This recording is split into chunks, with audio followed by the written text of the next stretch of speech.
Welcome.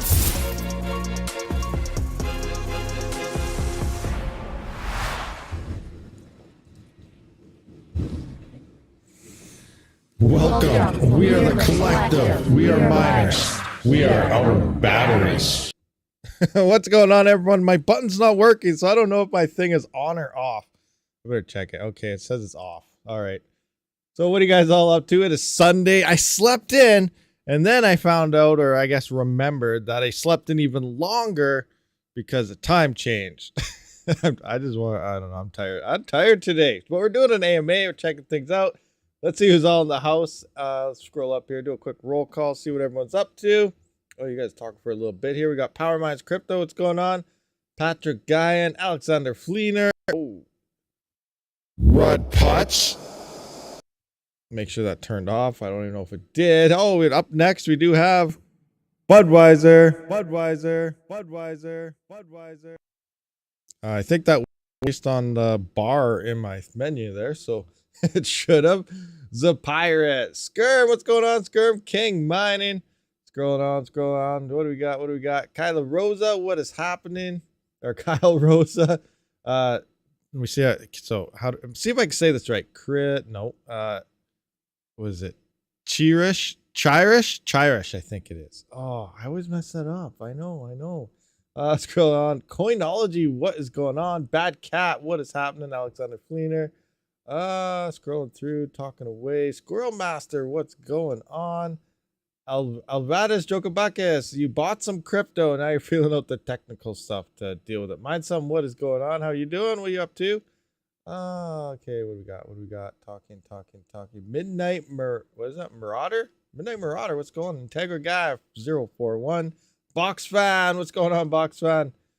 And it jumped on me. I think I got everyone. Black Sales here. And Techman made it. What's going on, Techman? Dan Ruggs Doge.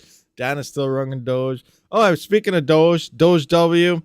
I guess it looks like they are working on something that's going on with the ASIC issues with the Apollos and stuff, because as you know, they dropped the 2 GB DAG files a couple days ago and they haven't worked since. So mine's back on K1 pool, mining away some ETC and ZIL. But what else? People are also reporting that the GPUs aren't working too well anymore. So who knows what's going on. All those names, only 12 likes. Yeah, what's going on? We got 68 viewers, 17 likes. Come on, guys, hit that like button. What is going on, everybody? Smash it out. Regardless, so moving on here, we talked a little bit yesterday about the USDC thing, and it's looking like, well, the pegging was a lot better last night. It made it back up to 98 cents.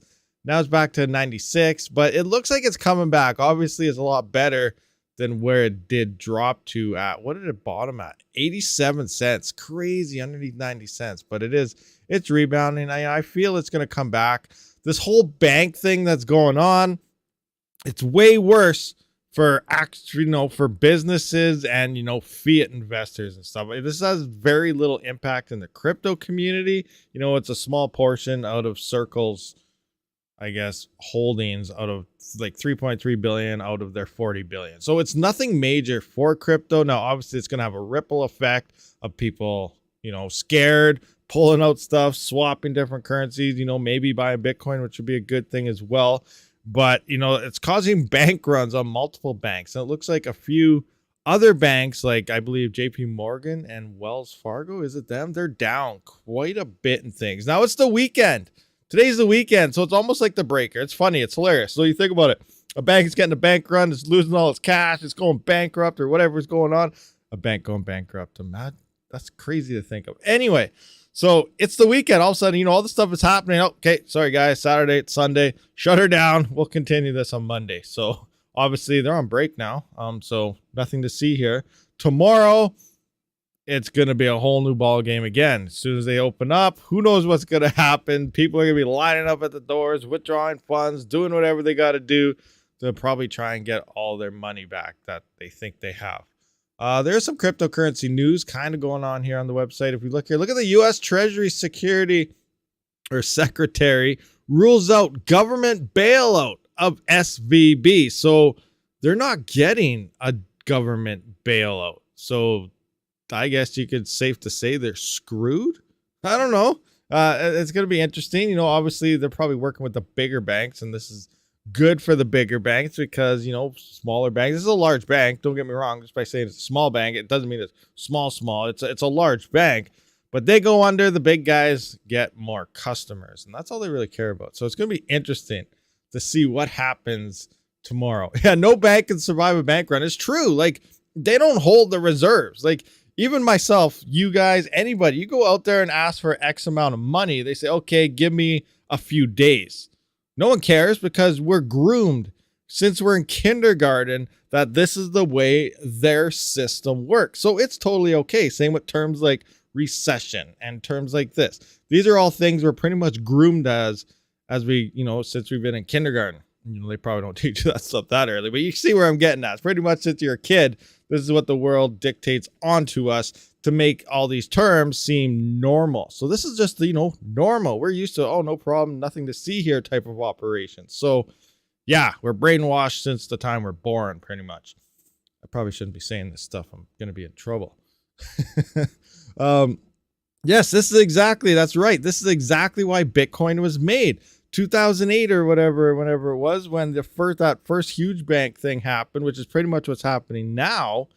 That's when the white paper from Bitcoin emerged, and it was to, I guess, you know, become its own financial system, to do its thing, to prevent this from happening again. Obviously, no one ever thought it would take off as, yeah, whatever, blah, blah. Look where we are now. Crypto is gaining a lot of momentum and traction, and it is very young, very small. Like, what is it?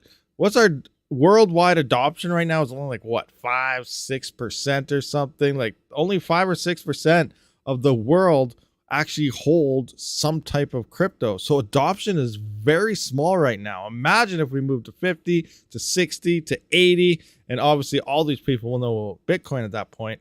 You know, we're very, very early when it comes to crypto at this point in time, but it's interesting. But yeah, this is why it's been happening, and more people have been looking into Bitcoin again because of it. You know, that's maybe why we're actually seeing a little bit of a market rally. It's nothing explosive, but we're seeing a bit of a rally. So, you know, that's awesome. What do we got? Bail-in. What is interesting? Banks are made to fail. Doesn't matter if they were 100% always successful. They should get bailout. Yeah, I didn't read that. I have no idea what's going on. You know, they probably have no money to give to anybody, but you know, they just released that cap and they can print as much money as they want forever, I guess. But hey, who knows? I don't know. There's some what other thing. Oh yeah, Duro. Duro miners out there. If you are mining Duro on your CPUs, Duro. I don't know what's going on. They're having some major issues for over the last day. Now, some people said their nodes went down as of time change. Maybe that was an issue for some. I don't know. But it could be, it's not confirmed, but there could be a split chain happening. Now, it's not the first time it happened. You know, this has happened in the past as well. But some people aren't seeing transactions when they're sending the KuCoin and other things through various things. You know, it could be easy as sending the wrong thing depending on the chain they're on. Some wallet on some exchanges are up for upgrades. They're probably trying to resync, figure what's going on. No word from Captain yet, as far as I'm aware. He's the head dev there of Duro. His name's Captain. Haven't heard anything from him, but he could be in the background. When this happened before, no one heard from him until he fixed it. He came out of nowhere and he's like, hey guys, I don't care. I'm not listening to you guys on Discord. I'm fixing my stuff and you will hear from me pretty much when I do it. So he could be, you know, working away all night trying to get this worked out and fixed. You know, that's how this guy operates. So, you know, radio silence is actually a good thing in my opinion from him. It's going to be fixed. I believe in Duro. But if we look here, currently on the Rabid pool, it is saying, actually it came down. It's at 198 network hash rate here. It looks like we're finding some blocks like crazy. Nice. Everyone head on over to the Rabid pool. If you are a Duro miner, though, for real, check out the Rabid pool. It's awesome. That's where I am. Anyway, so we're on the Rabid pool here, and it's showing 100. Now it's going up to 200 mega hash. And if we actually go into here, we can see that mining pool stats is only showing a network hash rate of 36. So, you know, depending where you're looking, some nodes, it does sound like the pool's maybe on the correct chain. Now, in the end, it'll come down to Captain to decide which chain he wants to roll with. It does sound like the pool sides are ahead in blocks than a lot of the nodes. So I'm assuming they'll probably take the further along chain, but I don't know until it actually happens. But depending where you look, there's two chains that are kind of split up right now, and we don't know what's going on. They got to get everything resunk and do their things and fixes and stuff. So there's going to be some hot fixes out if you are a node operator yourself, running your node from home or something. You're gonna have to wait for that fix. Probably the best bet to do about it is wait for the fix. If they apply a bootstrap, then you'll probably want to download that. If not, you're just going to want to do a quick fast sync again, re-download the entire blockchain. Do it with the fast sync though. That'll only take you about 35 minutes depending on your hardware, and you'll be up and running again. But again, we got to wait for that fix to happen. Once it emerges, I will try it on my own home node again. I haven't even turned mine on. I don't know where my actual home node is actually sitting. It's been off for a couple days now because I've been trying other node things and stuff. So I should try syncing it up maybe and see exactly what chain my node may even be on. But yeah, I'll most likely just wait for the fix, resync it up.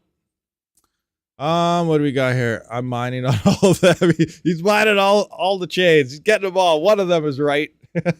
No matter what, some reward will be showing up in a wallet. That's awesome. That's awesome. Seed node chain is short chain. Community pools is on long chain. Okay, that's interesting. Now the community pools looks like it's having issues right now. I don't know why. As we can see, invalid hash rate 30. Yeah, they got a massive amount. Come on, guys, we need to pump the Rabid pool. Let's do this. You're a Duro miner. Join up in my pool, guys. It's right here. See, RabidMining.com. Link is in my description as well. Join up on the Duro Rabid pool and make some cash on them CPUs, right? Isn't that what it's all about? All right. So don't sneeze in chat. Don't sneeze? Why? What? Sup. I like to say Dynex mining sucks. The hash rate reported in pool is less to what HiveOS says. Diego Ma. Let's reverse that question. So you might not understand how Dynex is working. It sounds like your CPU sucks. No offense to you or nothing, but that's legitly what's going on. So Dynex is a very interesting. It requires more CPUs, and if OCTOMINERs, I'm gonna say it, OCTOMINERs 100% suck on Dynex because their CPU is absolute garbage, horrible, garbage, crap, cheap CPU. Sorry, this is all we needed when it came to normal Ethereum mining for GPU mining, but this move to proof of useful work, it's using more CPU power. So let's take for an example here, with the original Dynex Solve miner, I was getting about 750 to 800 hashes on my OCTOMINER X12. The OCTOMINER X12 has RX 3080, 4 or 5 3060 Ti's, a 3070, some A2000s, and I think that fills up to 12 depending between all those GPUs. And then I was doing about 750 to 800 hashes. Now at the pool, it was dictating 700 and 800 hashes. Now SRB Miner released a hash rate improvement as well as a whole bunch of other things. And that same X12 is now getting 4.4 kilohash or something like that. 4.4 kilohash on Dynex. Awesome. But guess what? At the pool, it's only 750 hashes. Yeah, it's still the same as it was before. Why? It's not because of the rest. It's because you need more CPU power for those Dynex chips. Now, there's a spreadsheet kind of going around that dictates how much power they all have. Proof of use. We're going to need epics in all our freaking GPU mining rigs here pretty soon. At the way this, I'm just kidding. We don't need nothing that expensive. But that's what's going on. So it's looking like i7s. Intel's does seem, it's early reports. Intel's do seem. I am thinking about taking Rig 5. Yes, you guys have been asking for a while now. Where's Rig 5? How come he's not in the spotlight? Rig 5. Rig 5 is my favorite rig. It's just like Johnny 5. So Rig 5, if you're unfamiliar with that and you're new to the channel, Rig 5 is my CPU mining rig that got most of the spotlight in the past. He was throwing Bitcoins all over the place. He's just a spoiled little brat rig, but he's front and center of the channel in the past here. And then I recently did this whole thing where I started using the server PSUs and stuff, and he's kind of in the back. You guys bring Rig 5 to the forefront. So I'm thinking I might try to pull Rig 5 out into the spotlight. I have one of those big white GPURisers 12 GPU mining frames. I might slap him into one of those and still CPU mine them, depending how it works out. Multiple threads, might have to limit some, but I might put him front and center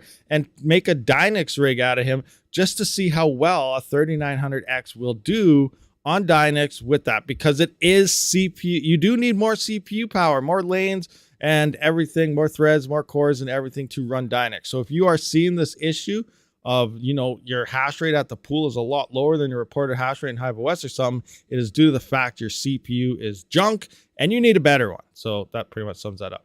It looks like i7 runs 50 watts more than i3. It does look like the i7's maybe the best. Like, I think they can support. Now, I still don't know how it works. I got to find that spreadsheet. I think I have it in Discord here. Let's kind of run through the spreadsheet right quick. Dynex, where are you? Dynex, what's the Dynex channel? Yeah, join up on, you know, the RabidMining Discord if you're not yet a member, but check it out. So we're going to come into here. I got my pinned chat and Dynex right here. So we're going to go into this Google Sheet. We're going to check some stuff out in the Google Sheet. Now let's just see if I can, that's kind of better. You can't really see what's what though. So, oh man, this sucks. It's going to be so small for some of you guys. Oh well, nothing I can do about it. Actually, they're, okay. CPU. So let's just look for CPU. Here we got some i5s, i7s. Oh, there is a 5900X in here. No, wait.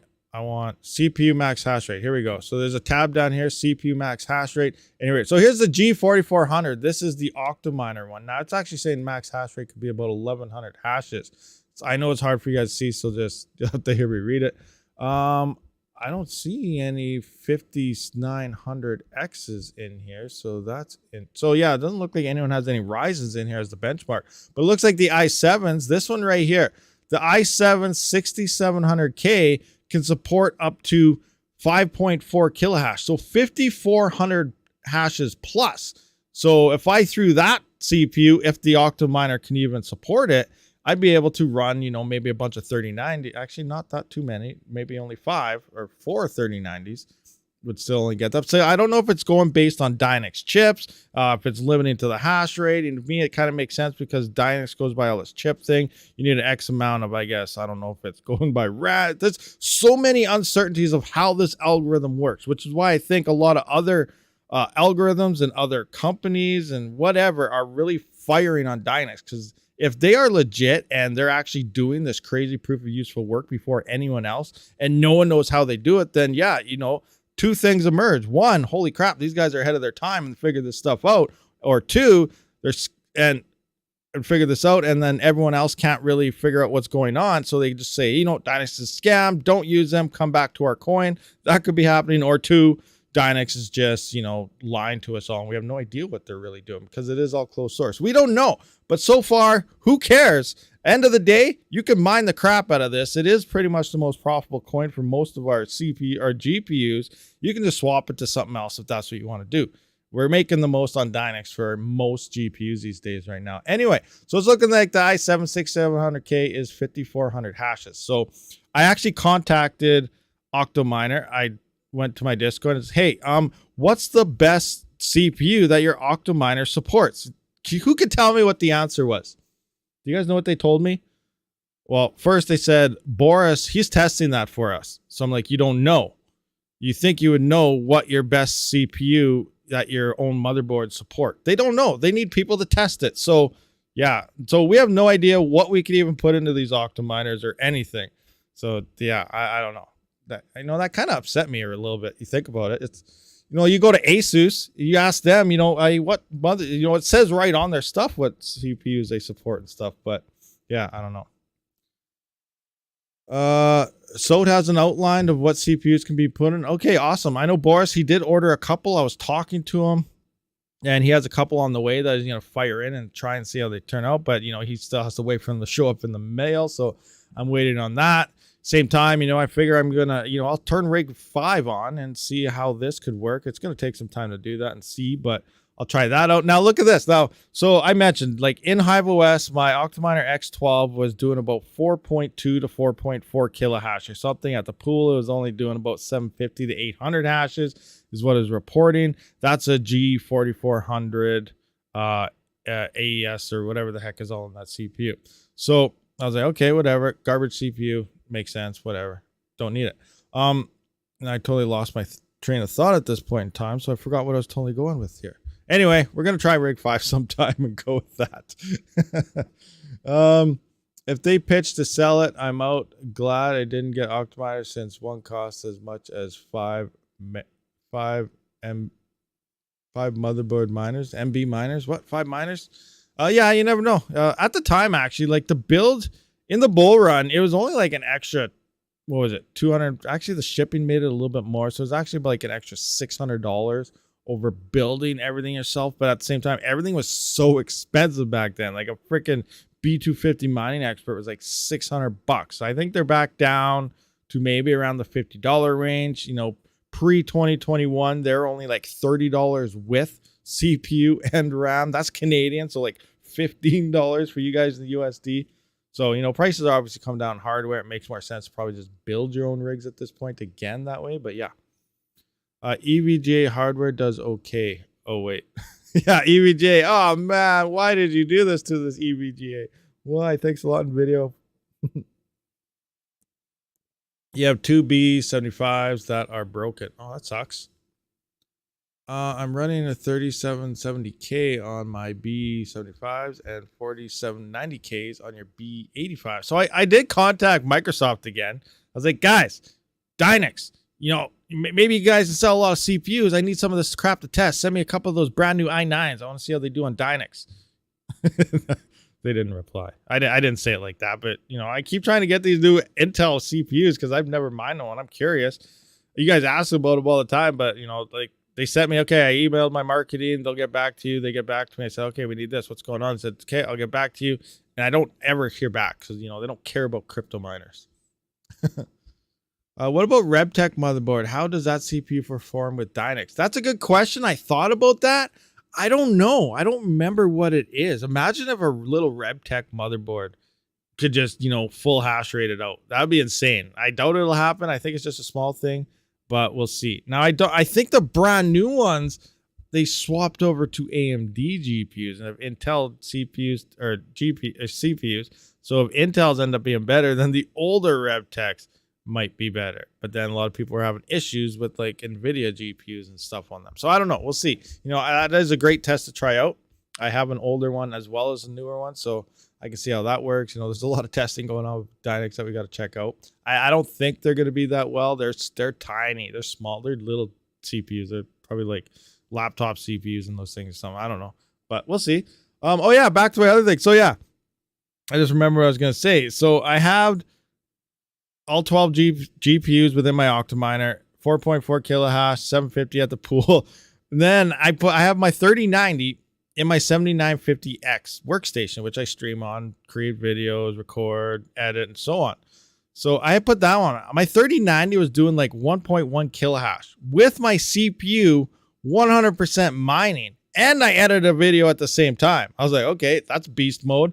Then I went to the little one's PC. It's a 3700X. It's got a 3060. That thing was averaging 300 to 500 hashes at the pool. So a 3090 and my 3060, those two GPUs were around 1.5 kilohash, 1.5 to 1.6 kilohash at the pool with two GPUs versus my whole entire X12 OCTOMINER with a 3080, 3060 Ti's, 3070, A2000s.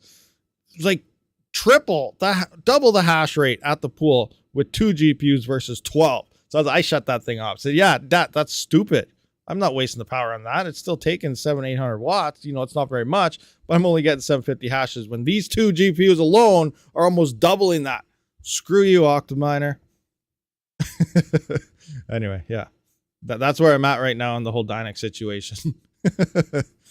Maybe I throw my 3900X and 3090 Ti. Yeah, I'm curious how a 3090 Ti would do. It is different. Like when Dynex first emerged, remember we were talking about how the 3060 was the best GPU because of the memory, and you tweak it with your adjustment parameter and it would just boost that hash rate up, and it was doing better in 3080s and everything. But unless you had a 12 gigabyte 3080. But now with RabidMiner and these other variations and the latest update, even with Dynex Solve, it's looking like it's not really as memory intensive or needed as much memory as it did. Now it's using a little more of the GPU. It's still super efficient, but it's not, you know, getting a cheap, I guess, K80 or something for $50 is not getting you 2 kilohash anymore compared to, you know, what you were before. So it's interesting and stuff like that. Now, RabidMiner says they're trying to fix the LA issue.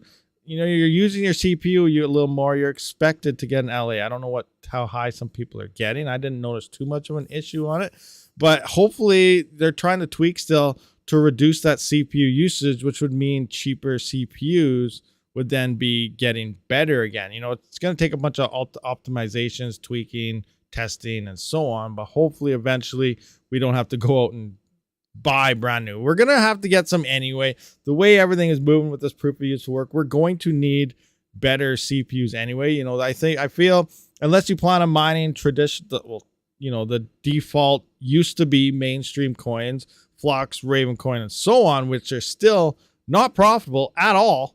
Unless you have like 5-cent power still, you're going to have to move this proof of useful work thing. And that means upgrading. GPU mining is changing. We're going to need better hardware to be involved in proof of useful work, which is the better CPUs, probably higher memory GPUs, and so on. So there's a transition that's kind of happening here.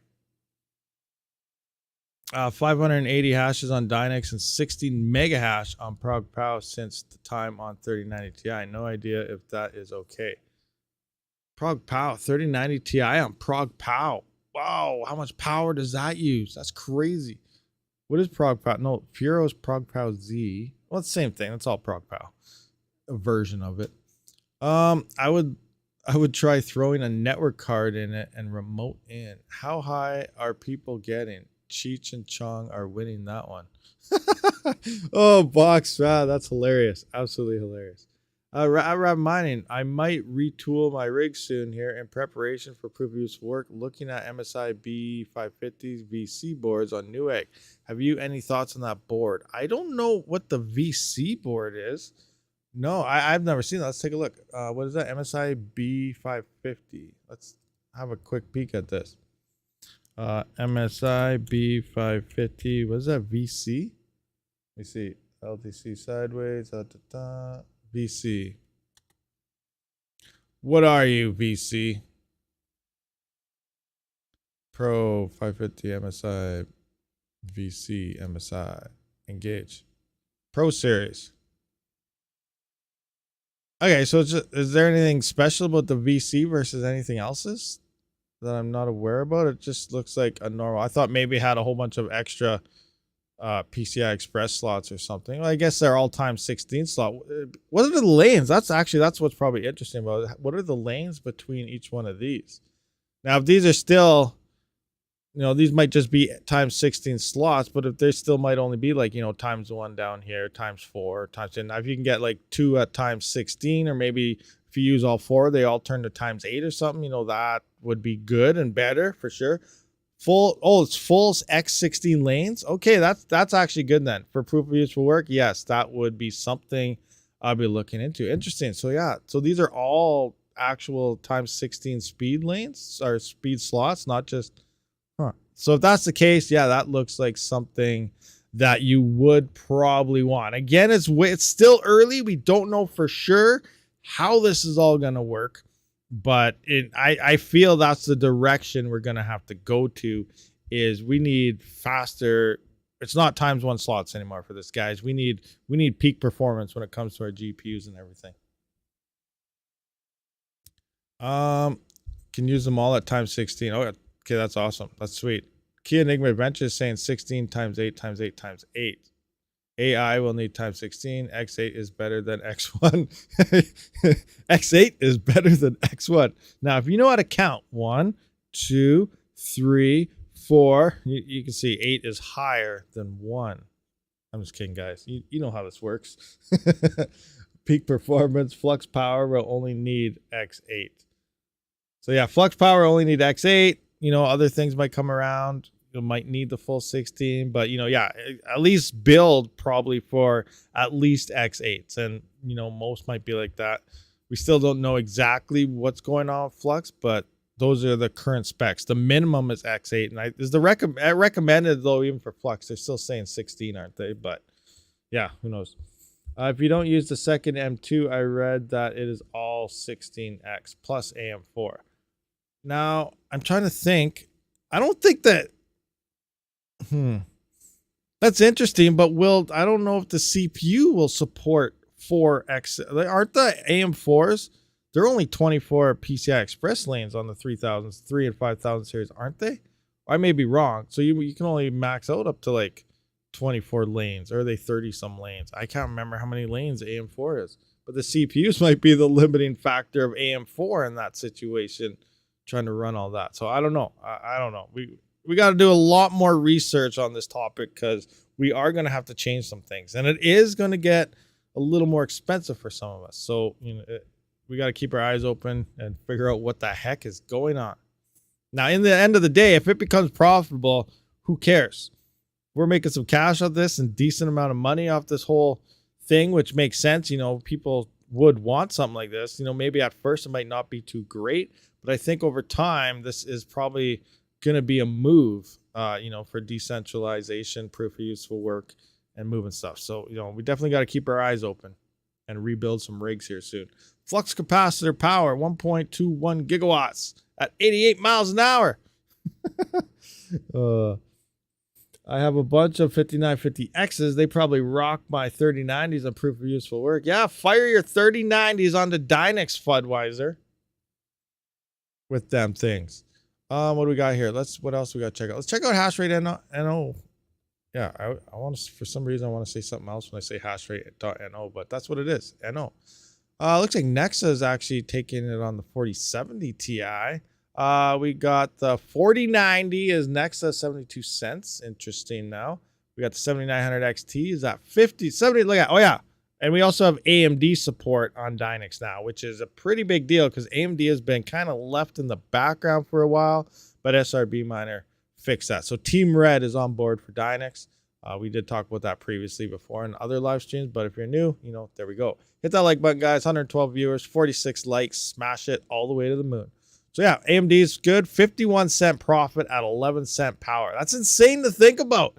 You needed 5 cents to break even a few months ago. Now we're at 51-cent profitability at 11-cent power. That's crazy. Now that's 7900 XT, top of the line AMD, current new gen stuff. Obviously, new gen is better than the last gen when it comes to mining. Again, it's expected. Newer tech, smaller chips, less power, better performance. The 3090, though, is 21-cent profit currently on Dynex right now. Now, what is this telling us that it should actually get? ROI is 57.99 days. Yeah, so it's 5,700 day ROI if you were to buy one right now. That's a long time. That's crazy to think about. And that's a 21-cent profit, which is, good compared to what we've been. But on ROI on a 3090 is like 2,700 days. Wow. That's what I'd say. This is going to be crazy. Next bull run, we're probably still going to have like a 2-year ROI at least on a GPU, unless you get it super cheap. But new gen, new tech, right, what are we going to have? NVIDIA 2025. We're going to have NVIDIA. We're sitting at 4,000 series, 5. We're going to be at like NVIDIA 7,000 series or something, 6,000 to 7,000 by then. If they release one every year for next year, they might skip a gen. Who knows? We'll be around that area. But yeah, we're going to look at a couple of year ROI on the situation, even if you sell at the peak, because I don't think it's going to look too hot. But again, some coins are blowing up and amazing us. We got the Intel Arc A380, 11-cent profit on Dynex. I actually have this GPU. I haven't tried it yet. I've never even, actually I did plug it in once checked on Hive OS. It doesn't have the support yet, but that's 11 cents. I might try this out. I might have to test this bad boy out and see if that works. Because someone was saying Ergo is the most profitable coin on this, but now, yeah. Oh yeah, they have OpenCL support, courtesy of RabidMiner, which is the same as Team Red, and that's that. A 5700 XT is on par with an A380. A 5700 XT, guys, is profitable right now. 11 cents. Power is making 11-cent profit. You see that? RX 5700. That's awesome. That's that's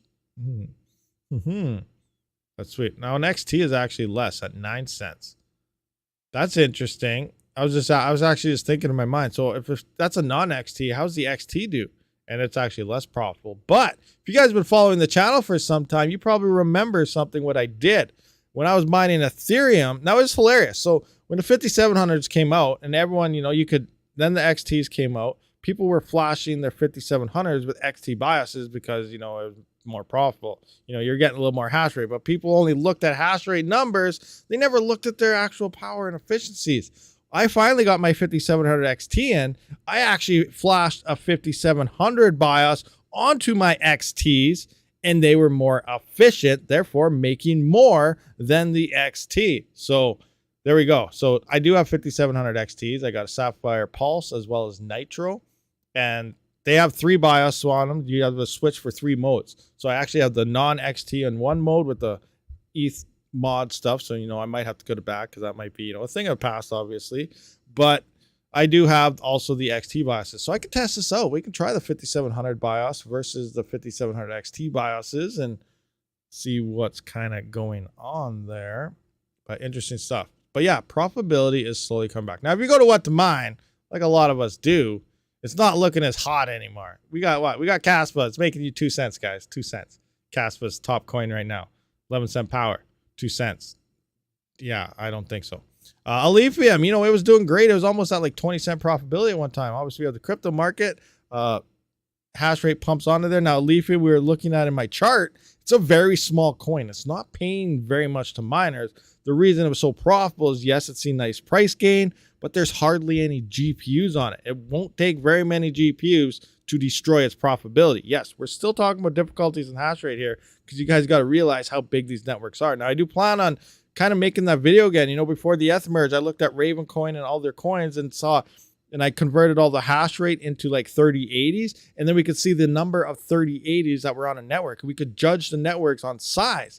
Obviously, the ones that were, you know, kind of profitability, they're paying out miners a lot and had a lot of GPUs on them, can absorb more hardware before the profitability dumps. Now we have coins like Alephium and stuff, like even FLUX has hardly any GPUs on it, which means it won't take much hash rate to kill profitability if it does become profitable again. So these are things we got to keep in the back of our mind, looking at things. How big are these networks? It won't take much to destroy. Like this went up to 20 cents. It's back down to 2 cents. You know, it might only took 5,000 GPUs to drop the profitability back to 0 or something. You know, that's just the size. The network is very, very small. Flux is actually doing a little better. It's at 6 cent profitability, and it was actually, or -6. It was actually down to -11 there not too long ago. Nexa is down to -8 on a 3070. Oh, we got Ergo's at -14. Oh, yeah, it's just not looking. What the mine is not looking too hot anymore, which could be good. A lot of people might not know about hashrate.no, which would keep a lot of hash rate away from the coins that aren't on what to mine. So, you know, work in your favor, use multiple resources, make your own spreadsheets, and try and stay profitable. So you're saying my 9900K at 200 watts is finally useful. Dan Ruggs Doge, you got a 9900K? Yes. Yeah, but how much? It doesn't use 200 watts when it's idle, does it? That'd be you need to try that.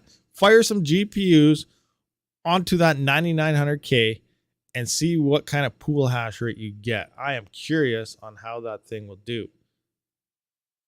And, you know, I'm kind of curious how much power it'll draw as well. Remove dollar and crypto connections. Dollar causes crashes. Yeah, depeg the USD. Yeah, that's a good idea. That's something we should do. It's happening, guys. It's happening. Depeg it. It's well, technically, all the normal fiat is depegged. It's been depegged for, you know, over 20 or 30. Ever since it was invented, it's been depegged. Think about it. We have recessions. We have this inflation. Technically, that's a depegging. Whether you don't want to look at it or not that way, that's the way it is. Now, kind of going back to the beginning of the stream, we learn these terms from when we were like pretty much born, through media, through school, through all these things. Inflation, this, that. It's embedded into our head so that when we hear about it or it's happening, we're like, oh crap, okay, it's this. And we're okay with it because there's nothing we can do about it because that's the way it is. It's engraved into you. Now, if you think outside the box and start realizing some stuff, you're being played. We're all pawns in a game for the rich to make more money. And that's all this is. Think about it. Banks got to raise interest rates. They got to do, like, the government prints a bunch of money. They send it out to everybody. Then all of a sudden, okay. And, you know, pre-pandemic, we're talking about, hey, you know what? We gotta get more people out there. We got to get more people spending money and so on. Then, you know, oh, okay, guys, we got inflation. Here's that magic word that we've been engraved into our minds forever, which means, okay, now we got to stop. We got to get people to stop spending money. We got to get people holding. All of a sudden, your dollar becomes worth less, and less, which is technically depegging. Everything else is going up, but the dollar is going down. You need to use more of your one Canadian dollar, one USD dollar, one euro dollar, whatever, to buy the same thing. That's a depegging of fiat. Does it not? Is that not a depegging? It is dropping the value of the fiat currency because of it. So that is a depegging. Now we're all used to these terms, but where's it all going? We got banks raising interest, raising this, raising that. Therefore, they're all making more money while we're spending more of our worthless money. Does that all kind of make sense to you guys? Like, that's the way I'm looking at it. I could be 100% wrong. I don't know, not financial advice, but it's a little fishy on how all these big companies keep on reporting where, you know, we're in very bad financial times, but somehow all these companies report record gains. Funny how that works. Very funny how that works, huh? Interesting. But yeah, you know, we've been engraved with these terms our whole life. You go to business school. Now, that's the other thing. It's hilarious. So, you know, you say whatever on Twitter, you say whatever anywhere, and they're like, oh, well, I went to business school. This is what I learned. That's wrong because this is how we have to do it in order to fix this. Yeah, because you learned that in business school where they teach you even more about how to rip people off. It's just part of the 1% game to imply all this to on us. That's how I look at the whole thing. This is where crypto is going to save us all. And that's why Bitcoin is going to be, is what was built in the first place to undermine all this, to become a different payment system altogether, to be decentralized, not censored, not controlled. This is where we are going to reign supreme. Anyway, that's my 2 cents on all that. Powered by his crypto, going to load it up with Chia drives. I got to get the H510 first, though. Need to hand me down a motherboard from a Vetaframe. Oh, yeah. Very good stuff. DJ Mines, good to see you. What's going on, DJ? What's happening? I see a little tweet there. It was your turn to talk in class, and all of a sudden, kaboom, Hadouken, out of nowhere. I bet you were laughing a little bit, huh? I chuckled when I read that. That was funny. That's funny. That's good stuff. Just finished today's class. Awesome. What's the other one? Shiruken. Tiger uppercut. Huh? Yeah. I haven't played Street Fighter for so long. That was like the best game invented. That thing was so awesome. Do you remember that Street Fighter? Actually, I think Street Fighter 2 is when I really got into it. Then they came out with like the Street Fighter 2 turbos and stuff. That thing was like so fast. Like you couldn't even see the screen move. Everything was dead. Dead. Like it was insane. No, not Mortal Kombat. Street Fighter. It was awesome. Crazy. Dalsum, Mr. Stretchy Man. Yoga.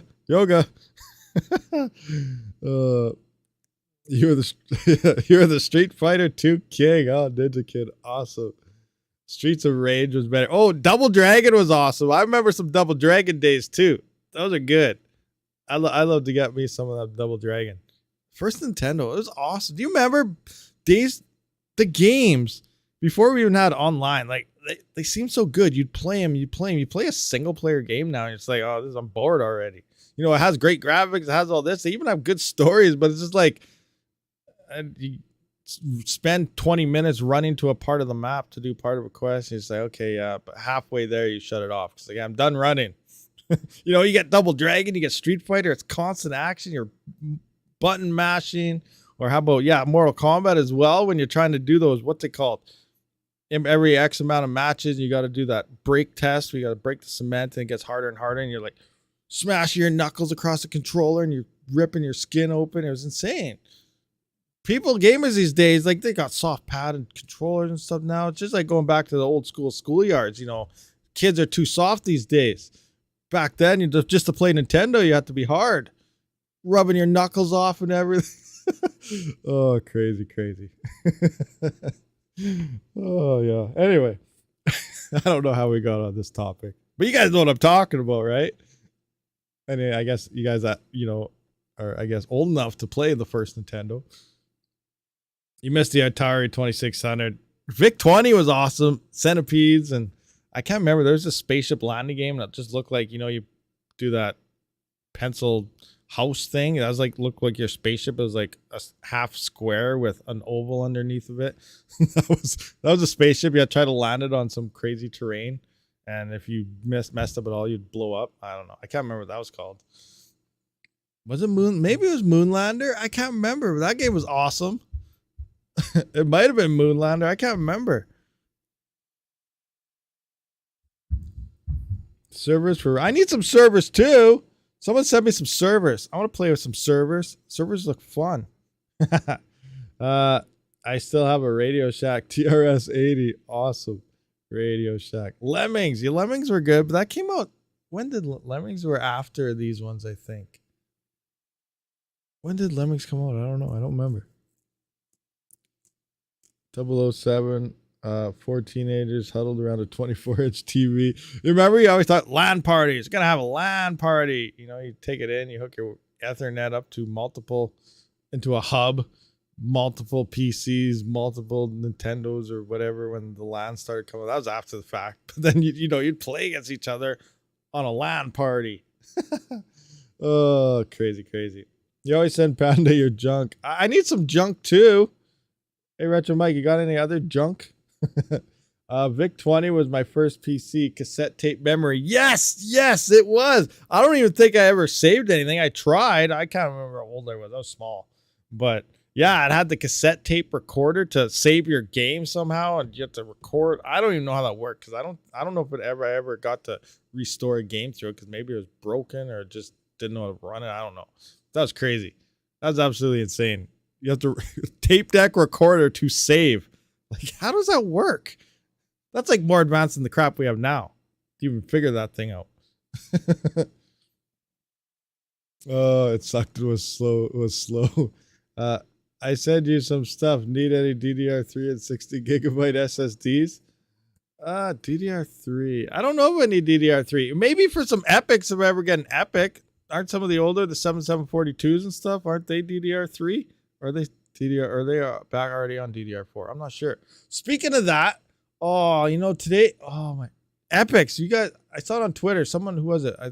Bioc or someone. They tagged me the other day. But as we know, the Epic ROMs, the new versions of the Epics and stuff are starting to hit the market, and it is looking like eBay is having huge sales on Epic CPUs. Now, some of them are looking really good price. I'm just like, I have no money, and this is the time to, like, they're looking good. Like, I can't even remember, like $700 for a 7742, which is older gen, but because all the newer gen stuff from, last year and the year before is starting to hit eBay because the brand new stuff now is hitting the servers throughout China and stuff. And it seems like AMD is like selling out like crazy all their new Epics in China right now. So like we're seeing all this newer hardware from last year and the year before hit the eBay, and then because of that, the other ones are also going down in price. But like the deals are looking really good. It's just like, oh my gosh, why?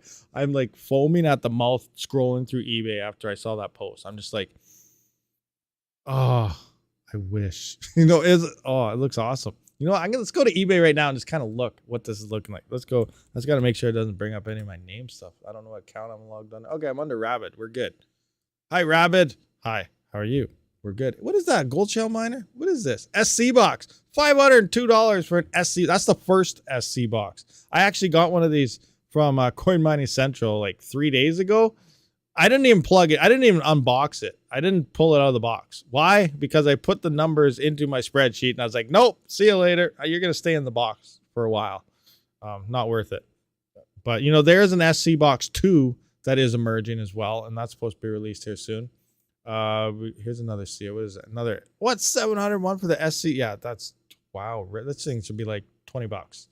Anyway, epics. We're looking for epics. Epic, let's look at 64 cores. We want 64 cores, not 98s. Those are too expensive. Best match. I want to shipping lowest first. What do we got? What do we got here? Oh, we got 32 core. Like, this isn't too great. 1.9 gigahertz. This isn't the big top of line one. We got 32 core. What is this? 64 core, 550. Epic 7B12. Is this the one that's on par?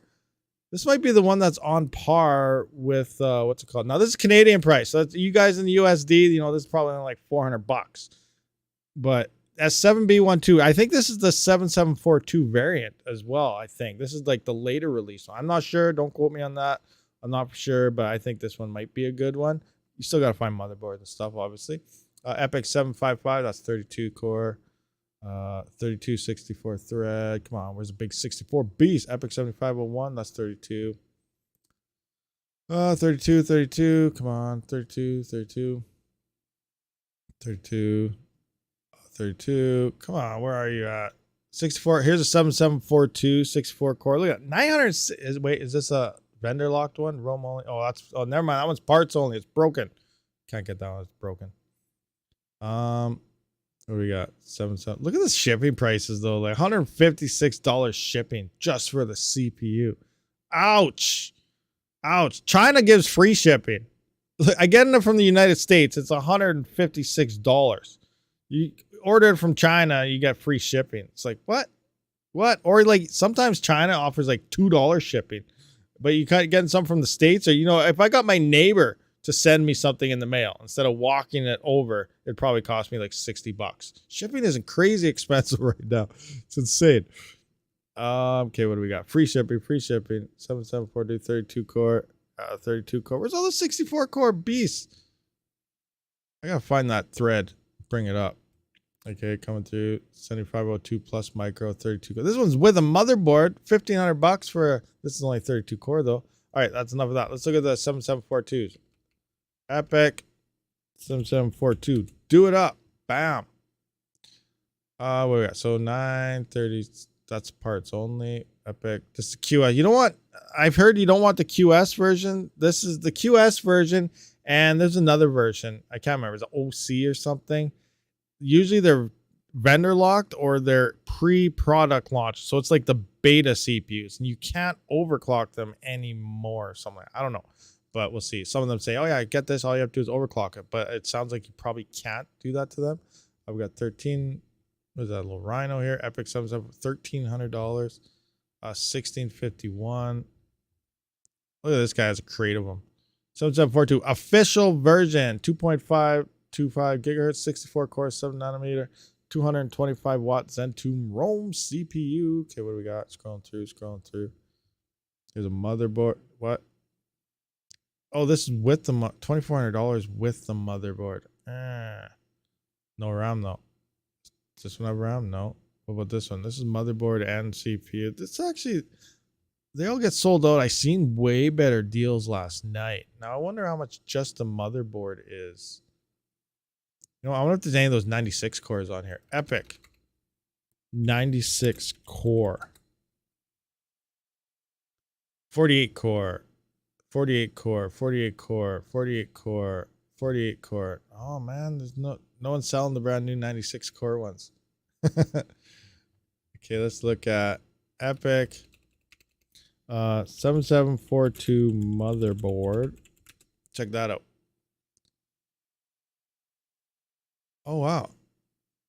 DDR. Okay, so it looks DDR4. These ones are DDR4, not DDR3. You know, maybe I could use some hard drives, but yeah, it looks like DDR4 support. Anyway, 344. That's not bad as long as it works. 7742. So that's actually not too shabby for an Epic. Oh, look at this one. Dual 7742. 407. Yeah, now we're talking. This is what we need. Yeah, you don't mess around. You get two of those bad boys, right? That's the way we do it. That's what we want right here. Dual 77. That's 6400. Oh my gosh. 128 cores of power.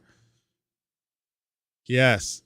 This is what we want. We want a dual 7742. That's not bad. USD is only $295. Hey, who's rich? Someone gonna buy this for me?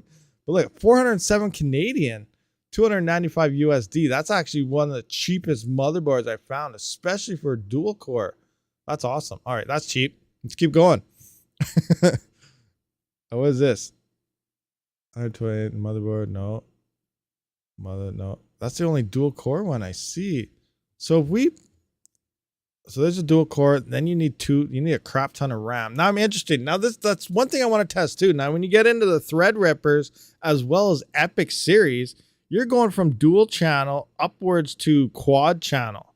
So like, as we know, XMR and things like, you know, 1 stick of RAM versus 2 sticks of RAM, that'll be your single and dual channel. At this point, we can move into quad, and is there 8-ton channel? They might go up to 8s on the Epics. I don't know, but at least quad channel for sure. So then you're going to need your 4 sticks of RAM across each. And now you got 4 sticks of RAM across a double CPU. You're going to need a lot of RAM for this thing, 100%. But I am curious to know single channel versus dual channel versus quad channel and the effects on stuff like XMR. Now, you know, Diro, Ghost Rider and stuff, if it still is this works out to be the same where RAM doesn't matter, and I'm still thinking even with these it wouldn't. You imagine just one stick of RAM? Well, you'd have a dual thing. You'd have to put one in each because, you know, each one is supporting each. But you imagine 2 sticks of RAM, one here, color good, throw it in, boom. Mine that. Oh, mine that. You know what I'm talking about. Oh, I'm drooling over this. Is hopefully, like, is this thing broken? What's wrong with this? What is wrong with this motherboard? Why is it only $400 for a dual 7742? Ah, that is awesome. Here's RAM, everything. Complete setup, 64 core motherboard with RAM. $3,000 though. 2,100 US. 7742. What is it? 64 Crow. Is this a scam? It doesn't say core, it says Crow. CROE. So, you know, there's a little spelling error in there. It makes you wonder. It even has, it's not even messed up twice. It's messed up in the picture and it's messed up right here. 16 gigabytes DDR4 RAM, 8 sticks. Huh. You know, realistically, that might not be that bad of a price. So $3,000 for 64 core power. Now, you could probably build Canadian wise, you know, a rig for about $500-600. $500-600. Let's just see. A 3900X rig. So let's go 3029. We're going to divide that by, let's say $600. That's 5 rigs, 5.04. So realistically, you can get about 5 for a little over that price. 5. So you got 12 times 5. That's 60 cores. Whoa, hold on a minute. You're actually getting 4 more cores with the Epic for the same price. 4 more cores, and it's within one motherboard. In theory, it should also run a little more efficient because they're optimized per thread to run less power per thread for that. But now this is a slower clock speed and the efficiency. You know, overall, you're probably going to end up with a lower hash rate than 53900X rigs, but space saving, expanding a farm.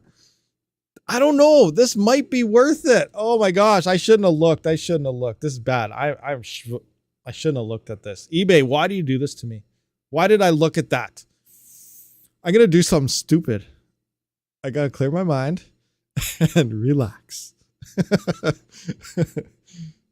I still haven't paid my power bill. I got to keep that in the back of my mind. I still have a mortgage payment coming up, which I have to sell crypto for as well.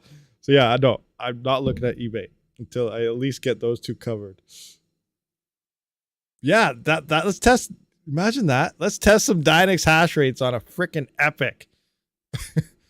Oh my gosh, I don't have $3,000, so if I did,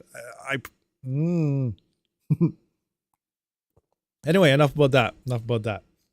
TechMan, thank you very much for the $5 US Threadripper fund. Let's go. So technically that'd be about $2.50 thanks to YouTube hijacking 50%. Hey, use that PayPal link and everything down in the description. That's a much better option. But thank you very much. Much appreciated. 100%. I think RabidMining, check the chat once every 15 minutes. Yeah, I don't check it too often. You have a bunch of ads. What's going on? You guys probably told me about the things here. Okay, scrolling up to all the ads, and I'm just going to run through. So what we got? 7742's DDR4, Epic CPU, Epic from China. No thanks. Scroll through. Kyler Rose, free shipping because scamming never ships. Hey, very well could be. That's too far. WRX80. So Pegapool had payout issues for the last 2 days.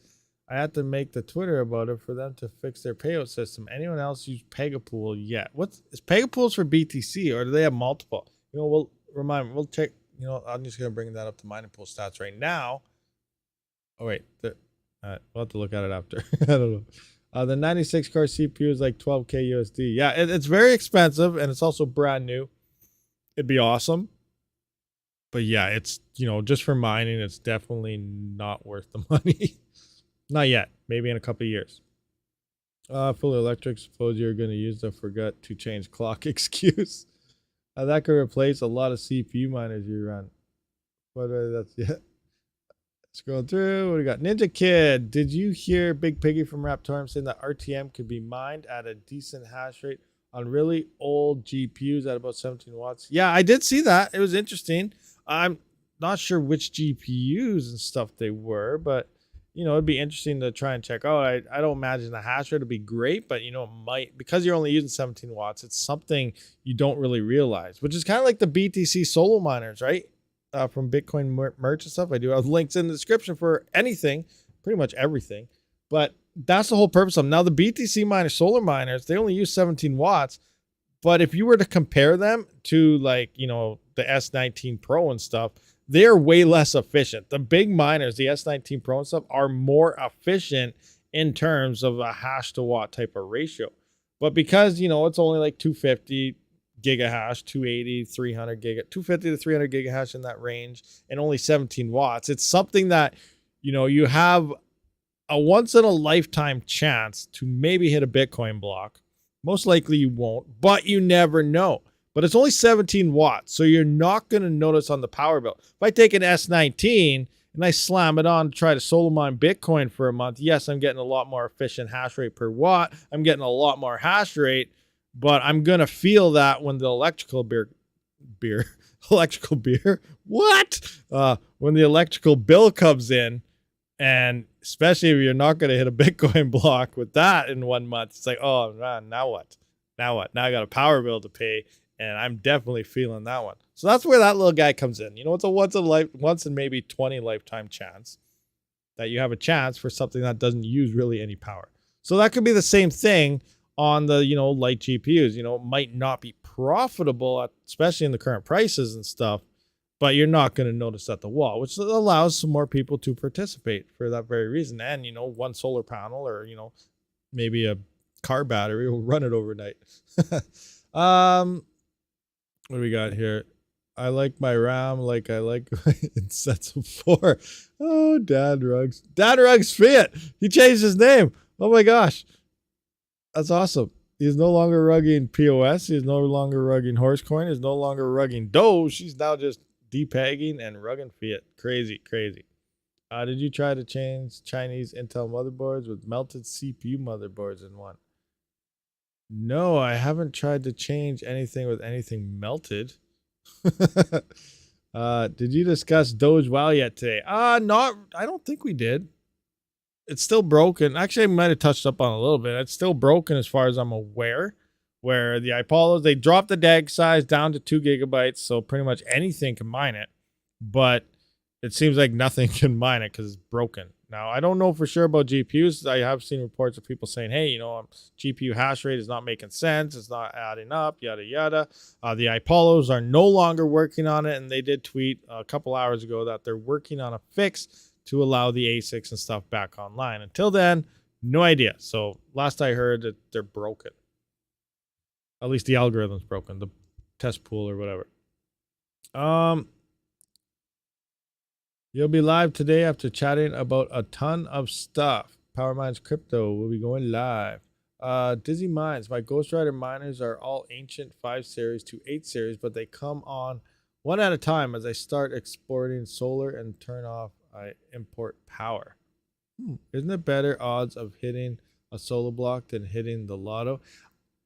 In theory, I think it is, Squirrel Master. I don't know what the actual probability of any of those are, but I still think you might have a higher chance of hitting that solo Bitcoin block than potentially winning the lottery, especially where you live. Because obviously there's more people everywhere else and so on. Now, thing about the lottery, you go out there, you got the Powerball, it goes up to the billions. How many people live in the States, and top, you got people coming in from Canada talking to their relatives in the States to buy them some. So you got to add that onto the population. So you got all that happening. All those people are trying to get that one draw. And then half the time that draw doesn't even win, and it goes on to the bigger one. So then they extend, and it goes longer and longer and longer. Now with Bitcoin, it's a draw every 10 minutes. So that's insane to think about. You have a draw every 10 minutes. Yes, it's next to impossible, but there's still a chance. That's all we care about. That chance. You know, I look at it all the time. I look, is there what? Nope, no one there. No one there. Is there? Nope, still no one there. But who knows? Who knows what'll happen? Most likely, probably won't happen. But if it did, it'd be insane. You imagine that? One day I'm gonna wake up, maybe, you know, potentially, and it's gonna say 1. Then I'm gonna go to the pool and it's gonna say it's stale. I'm gonna be like, oh my gosh. I'm just kidding. It's not gonna say it's stale. It's gonna say you have just, and I want before, and it's before the halving. It's gonna happen within the next year. And it's gonna say you got 1 block, 6.15 BTC or whatever it is now, and I'm gonna be like, yeah, that just happened. I'm just dreaming, guys. We all have dreams, right? You know I'm dreaming, but that'd be awesome. I solo mine with 153 terahash S17. Nice ultra carbon. Nice. 53 terahash. That's some nice hash rate to try and hit a block. Some people have done it with less. Some people have done it with slightly more. Like, possibilities are endless. We never know. I'd have to sell half of it just to pay taxes. That's very true. Very, very true. Definitely would. Hurry, finally recovering my RTM wallet, but not much there though, like less than 1,000, but it cost me nothing. Cost you nothing. You finally recovered? What was is it from the whole what was it? When you had the bootstrap and everything in the last update with the futures and everything? A couple BTC blocks were found in the last week with nice hash. More have been found now? That's crazy. Now you got to pay like anywhere from $2 to $200. Now I wonder what package those are found on. Probably the $200 and some dollar package, but you know, I don't have $200, so and that's $200 USD. So that's like 200. That's like $350 Canadian to just say, hey, you know what? I'll throw you in the garbage can. Most likely won't hit nothing, but if you do, there's always that what if. But it's bad idea. Bad idea. Don't do it. I just joined. What did I miss? Crazy. That's exactly what you missed. Everything crazy. Absolutely. Fully Electric says, Dan Ruggs Fiat. Yes, he has been using them too. Only talk positive about them. He did not post about the payout issues. Don't know why. I did tag him though. Yeah, I haven't used that though. So that's in. You know, let's look that up. What is it again? What's that pool called? Scrolling up. Dan Ruggs Fiat. Where is he top? I don't see Dan Ruggs Fiat. Where are you at? Oh, yeah, I see Voss going to talk about that pool as well. But yeah, I don't know nothing about it. I can't remember what it's called now. Nice Ash is gambling. 100% it is. Everything is gambling. It's funny. I was looking the other day. Like, I was watching the hockey game yesterday. Oilers lost. That sucked. But, like, every commercial is gambling. Gamble on this app. Gambling made easy. Do this to gamble. Do this to gamble. And every, like, you know, hour and a half, they have one commercial that says, be careful while you gamble. And then it goes on for the next 2 hours. Gamble here, gamble that, gamble this, gamble that. Like, what is going on? No wonder everyone's broke.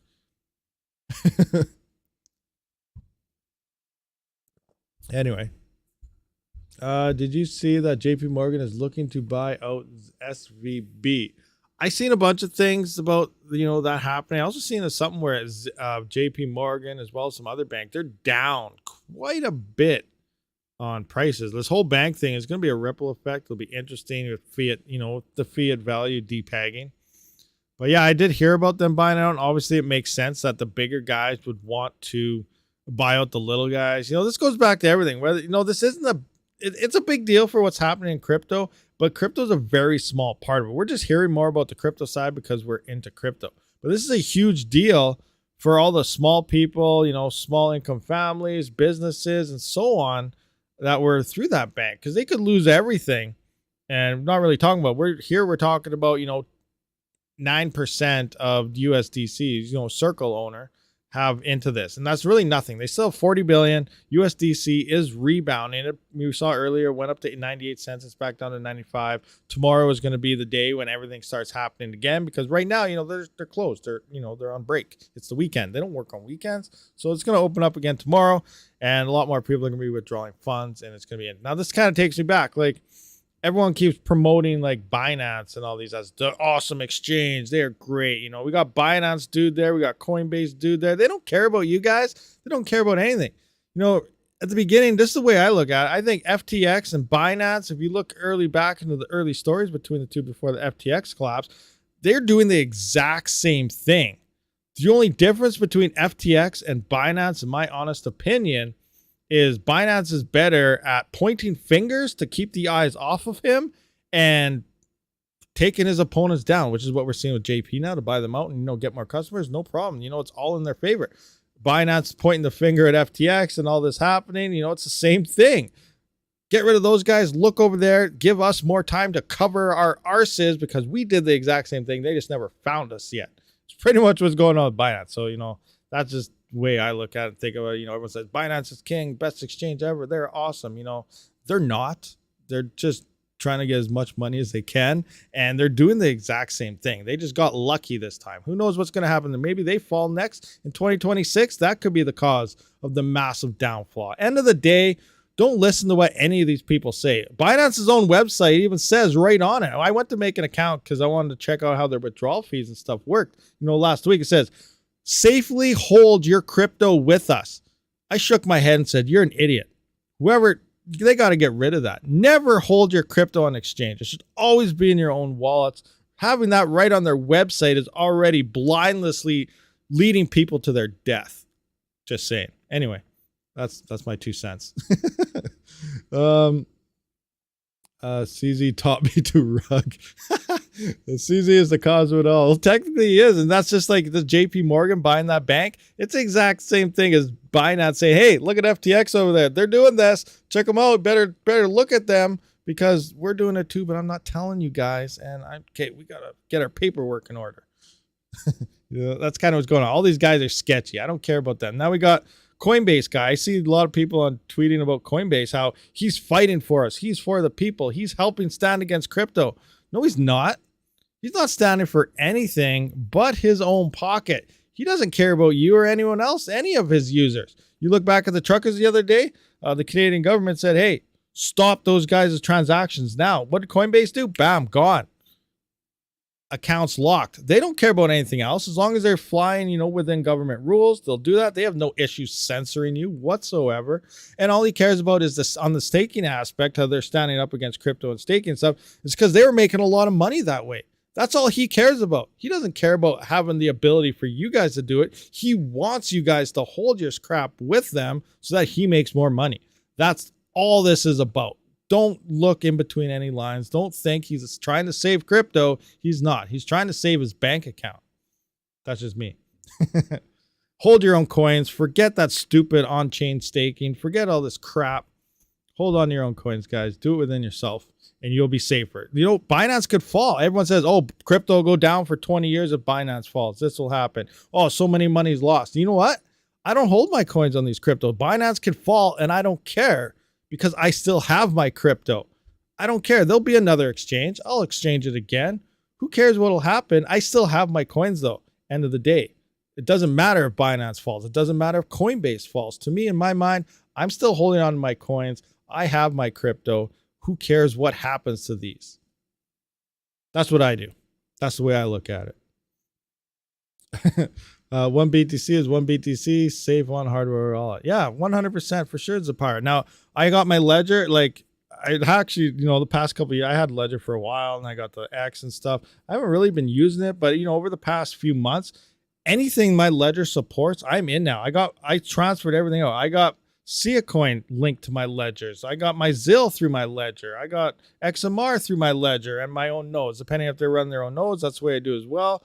I don't have any Ethereum, but I got the accounts. Everything that the ledger supports, CKB, all of it is on my ledger, not on any other type of things and everything. And what makes it easier is obviously you don't want anyone to get a hold of that seed phrase or it's gone. But, to restore my CKB wallet, my node, anything, I plug in my ledger, restore it. I can build it on a totally different device, restore it. All my stuff is held within the same seed phrase of the ledger device itself. Now, there's a lot of people getting hacked with their ledgers and stuff, so on. And it all comes down to user error, even Exodus, all these things. User error, clicking links that you think are true. They're not. Even Google searching companies and so on.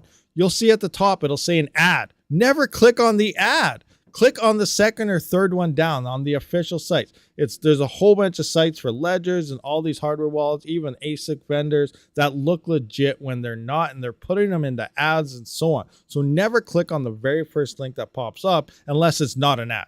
If it's not an ad, then it's most likely the legit one. But if it is an ad and then you see the exact same thing underneath of it, there's probably something small different about it, and it's a scammer ad trying to get you in there, and everything looks 100% legit. So what's going on with Ledger? Like, if you go to the Reddit, there's a ton of freaking people getting hacked through their Ledger. Oh, I got a brand new Ledger. I got this. No, people are going on there that, some of the stupidest things ever, but people don't know. And that's why we need more people to open up their eyes and realize what's going on. Everyone wants everything handed to them easily. The easier things get, the more people think, oh, awesome. And that's just the way, the generations are turning as well. The easier things get, the better it is for them. And that's what they like. So now everybody wants everything easier. Obviously, the scammers will make things very easy for you. So they are getting into people who don't really do their research and so on and moving into this. And that's why we also see mining platforms that do auto swapping and stuff for you. That's why they're growing as well. And you got the Wooly Pooly thing going on with Casper. Look at the hash rate. It's still massive amounts, but nobody cares about things and they don't want to just move. Even if you're getting ripped off, they're still there. So everybody wants everything easy. So now with Ledger, people are downloading a fake Ledger Live. And when they input it, they're adding their seed phrase into the Ledger Live. You will never get asked to use your seed phrase in Ledger Live. It's on your Ledger device itself. And when you first get one for the first time, it does not come with a seed phrase. Some people have said, yeah, I inputted the seed phrase that came with my Ledger. They do not come with a freaking seed phrase. That is a fake Ledger. It's ripped off. It could be a legit Ledger. All you have to do is reset it, and that's still good. So you should never use your seed phrase anywhere. Don't even use it by a webcam. If you have a webcam and you're writing down your seed phrase, maybe turn it. Put some tape on it. These are some things you probably should do, because who knows if your webcam or something is hacked and they can see your seed phrases. So be very careful when you're looking into things. And be very careful with your seed phrases. Too many people have so much trust in Zelcore. Yeah, I know. That's the other thing. I want all my stuff. I don't hold Zelcore unless I don't use Zelcore personally unless I have to. I know some people are saying things in the past. Oh, I got hacked, but my Zelcore is safe. Awesome. Maybe you just got lucky that time. I don't personally love Zelcore too much, but I feel I'm cornered into a corner with using it for certain things like Flux and Cadena. But oh well. Hopefully we get some Ledger support or something on those sometime soon. That reminds me of another thing. I got another hardware wallet in the other day. I can't remember what it's called. Hold on, let me grab it so I can find the name on it.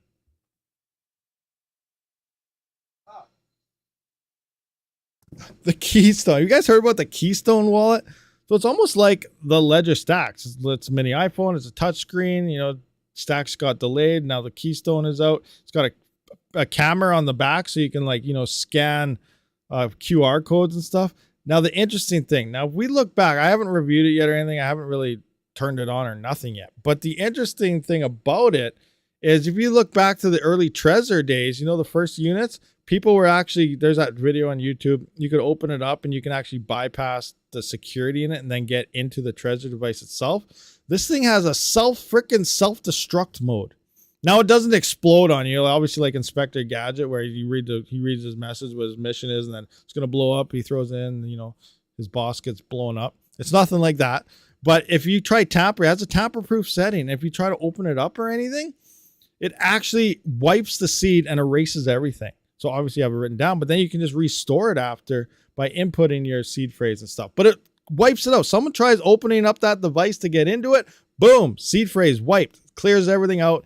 Zero. It's like a brand new wallet again. I'm like, that's pretty freaking cool. So I still have to test it out and play with it and all the stuff. I'm like, it looks pretty sweet. So we're going to see what happens with that. What hard wallets do people use? I use a Ledger personally for most of my stuff right now. I use a Ledger. I also got the Tangem, which is actually kind of cool. If you guys missed that video when I ran it over and I threw it in water and all sorts of stuff, check that one out. The Tangem video, the Tangem hardware wallet, which is like 3 credit cards. That's to your phone. That's a pretty sweet one. And also I use a Ledger. I do have links to the ones I do use, even the Trezor. I have one. I haven't really used it yet. I have it on. That's about it. But I don't have any crypto on it. But I do have links to all that stuff down in the description if you're looking into hardware wallets and stuff. See you later, Power Minds. You're heading out. What do we got here? Yes, seen that. Now, you see that, Red Putz? That's awesome, huh? That's weird. I want to try that though. Like, I don't know if I have to like break it though I don't want to break it to have it do its thing, or like hopefully I can open it up easily to trigger the reset thing. But I think that's a cool feature on something for sure, especially, you know, after the early Trezor days where, you know, people were breaking into it and bypassing the security and stealing people's crypto that way. 2FA is hackable. Yeah, I actually seen something like a year ago where 2FA, it's not that safe. Realistically, it's not that safe at all. Like, allegedly, there's a very easy way hackers can bypass 2FA. You know, I mean, like the Google Authenticator and stuff can get through that somehow very easily. I don't know what they do. They, you know, smart people out there. You know, to me, it's like, you know, it's time based at certain numbers, but somehow it sounds like it's very easy to bypass that. So I don't know the whole process on that. So 2FA, it's not cracked up what it is. Sure, it's another level of security that people have to kind of go through, but you know, it's not 100% for sure. How is your Uranus miners? Doing pretty darn good, actually. Thank you very much. Let's take a look on the pools. Let's see if anything happened to Duro yet. Any updates on the Duro? So we got 110 megahash. Nice. The network's nice and low, so that's sweet. 322. Yeah, huh? How's Duro looking here? Update. Still need more hash rate, guys. Come on. What's going on here? I want to see Rabid pull out like 10 mega hash by the end of the day. Jump on board. Craziness. Big Piggy gave Zelcore a thumbs up. Thumbs up on Zelcore. Yeah, but it's a personal thing. I don't like it. Doesn't mean it's not safe, but I don't like using it myself. I like other options. I don't like being forced to use a single wallet for something. Well, it might be. I just went through the whole ledger spiel, and I was like, "Oh, you're forcing me to use this hardware," but I love that wallet. So I guess, you know, people love Zelcore wallets. So it just depends who you ask. You know, there are people that absolutely love Zelcore wallet. They say nothing else is worth it, but I just don't like the fees, the fusion, the whole way the parallel assets and stuff with FLUX is set up. You pretty much lose half of it just trying to get it. That's why you do wait as long as you possibly can before swapping anything around. But yeah, I've never done any of the claiming or swapping because, like I said, I'm waiting. I'm gonna wait to the very last second. When I go to sell everything, that's when I'm gonna do my swaps. You know, cut them fees down as much as possible.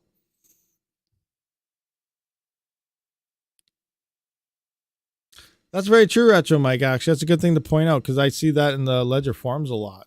They don't force you to actually use the hardware wallet device themselves. You can, like, if you have your seed phrase and you lose your Ledger device, obviously you can get another Ledger device and just use your seed phrase and upgrade it. But if you want your Bitcoin, you can go to you know, the main Bitcoin and use that seed phrase to get at your Bitcoin. So there are other options around it. You don't have to utilize the Ledger device itself for this, but you know, I like using it.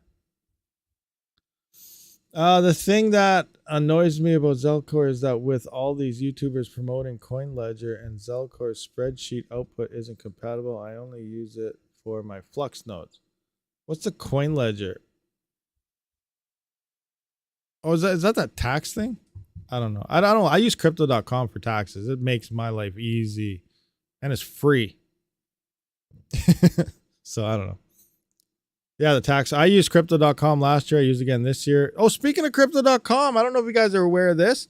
Ravencoin is on crypto.com within the app wallet and stuff. I didn't check the DeFi wallet. Now, remember, the app is like holding it on the exchange. So again, just like we talk about, not recommended. That is a big deal, though. Ravencoin is now on Coinbase. In fact, you can send and withdraw Ravencoin to your bank account, to other exchanges, and so on through crypto.com. So that's awesome. I think that's a big deal for Ravencoin, but it's finally there. 33974655439944760419989. I just gave you guys my password. I'm just kidding. But I'm trying to look for, where is this?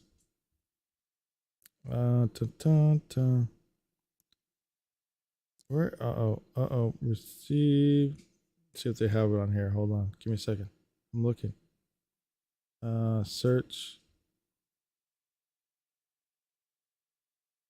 Oh, oh wait.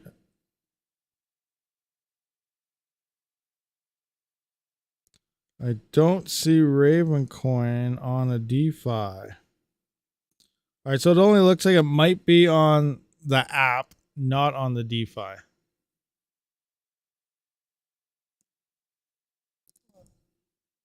Crypto.com wouldn't import all your poo coins. Had to pay Coinly this year. Oh, that sucks. That sucks. Kylie Rose, true, but anyone in crypto knows better. What Kylie Rose say? I missed it. If set. But you can't access without the D2FA key. That's very true. I am not manually importing all that. Hello, My Little Pony coin, Rabbit coin, yeah, all these things. Interesting. But yeah, I thought that was pretty big, you know, for Raven coin. Like, it's been on the app for a while. It's grayed out. It says we're working on it, it's coming soon, but it's been like that for like a year and a half. A long time. So now finally it looks like the other day it's like legitly there. You can send, withdraw to bank, to whatever you want on there. So I think that's awesome. BTC is pumping again. BTC to the moon. Let's go. Let's see this. Did we go through any of the news? What we got for news? Yeah, we kind of did. What do we got here? Let's hit the refresh button. Anything new pop up? Oh, wow. We've been here for a while again. US, okay, we went through that. Watch these 5 cryptocurrencies for a potential price rebound next week. Let's not, because they don't, what, TON. So we got Matic, TON, and OKB. Funny how they're talking about POS coins. Huh? UK regulators moving at pace to deliver plan for tech firms hurt. What? Oh. Yeah. Extreme market turbulence. Critics call Warren Silvergate's take terribly misinformed. SVB collapses. Vitalik's token sell-off moves markets and more. Hey, you guys heard about Vitalik selling what, billions of coins of all the free airdrops he got? That must be nice to get billions of coins of airdrops, all the SHIB and yeah, you know, free money. How and why do stablecoins depeg? South Korea launches metaverse fund to expose domestic and South America round plunges to new 2023 low versus the US dollar. Revised bill suggests prison time for Russian crypto miners evading taxation. Uh-oh. That'll teach them. Yeah, so there's some of the current news. Vitalik dumping his poo coins. Yeah, he is dumping some poo coins. I'm starting to like Tangent Wallet, the one with the card access. Only issue, not all the coins I use is on there. Yeah, the Tangent is cool. I forgot about it. Like I do use it for some things. Legitly, I got some coins on my Tangent Wallet, and it was a lot of fun making that video when I ran it over and I threw it in the water, and it still worked. That was awesome. I was like, wow, this thing is legitly proof, because it's supposed to be like a life-proof hardware wallet. If I took my Ledger and I threw it in the sink, it's probably not going to work. You know, then if I run it over, it's probably going to break. But this thing was, yeah, awesome. It was absolutely sweet. Threw it in there for like 10 minutes or something, and I ran it over with my truck. I actually spun my tires over it, and I should do some more tests on it, see how I can destroy it. But yeah, same card right after. Boom, still works. No problem. It was awesome. Everyone is dumping USDC to BTC. Yeah, most likely, and that's a good plan. That's, you know, hopefully we see a nice rally. This could be a crypto boost instead of a crypto negative. But we'll see. We'll see what happens. Tomorrow's going to be a big day, though, I think. I feel tomorrow we're going to see either a decent amount of green, or we're going to see some red. I don't know which way it's going to go, but it's going to be interesting because, like I said, when the banks open up again and the funds start withdrawing and then the ripple happens, the chain effects, depending on which person that doesn't know what they're talking about, write a story about it. You know, we'll see how things move. Alvada's joke about is tomorrow will be a bull market. You know, that'd be awesome. I highly doubt it, but it'd be sweet. Tomorrow will be blood in the streets. Yeah, it's going to be crazy. crazy. There's probably people lining up for opening tomorrow already to be the first one in there. It's crazy. Absolutely crazy. Would love to see 15K. Back to the bottom. Actually, if it hit 15K, that would be a new bond. What was the last one? 15.5. I don't think we're gonna see a bottom. I think we're past that point. We never know though. It could happen just based on historic statistics. I don't think it's gonna happen. We're beyond that point at this time. We're on the sideways here, the ups and the downs, some big ups, some big downs, average sideways. Next year we're gonna have some fun times for sure. In 2025, we are going to the moon. 2024, mid 2024 is when they're fueling up. They're filling the rockets. Let's say they're getting all their fuel together, filling the rockets. We're gonna see incline going up in price for sure, and then 2025 is liftoff.